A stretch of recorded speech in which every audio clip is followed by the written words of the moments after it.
ပေးထားတဲ့မင်္ဂလာကတိတွေဒီချိန်မှာတို့နှစ်ယောက်တွင်ဖြစ်နေပြီ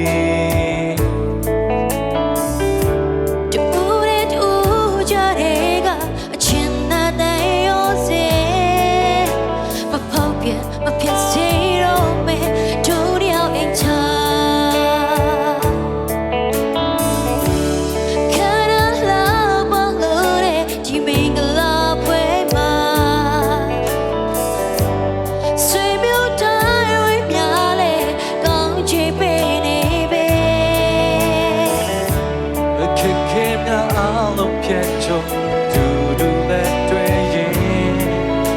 ဘယ်ရခင်တန်ဖိုးထားမင်းတို့မြောက်အိမ်သာဒီတော့ချမ်းပါလေမချမ်းသာလေတူတူဘဝကိုချောပြတ်ပဲဘယ်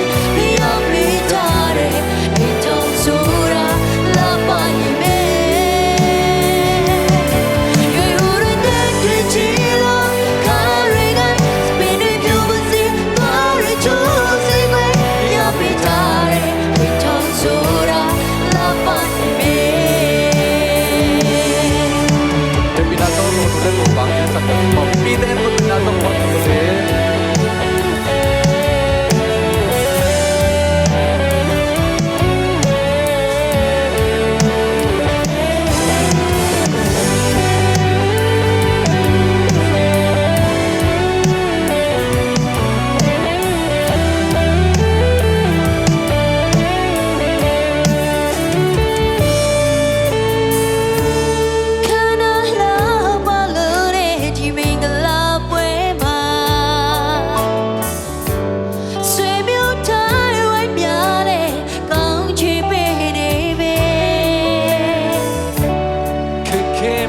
အားလုံးဖြစ်ကြ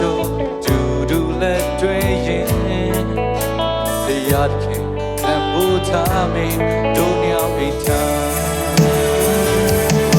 အိတ်တော်မချမ်းပါလေမချမ်းပါလေ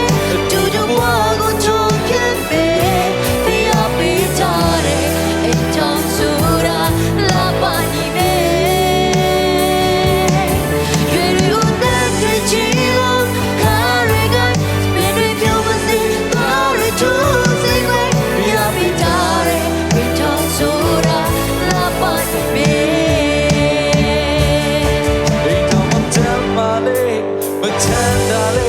တူတူဘဝကို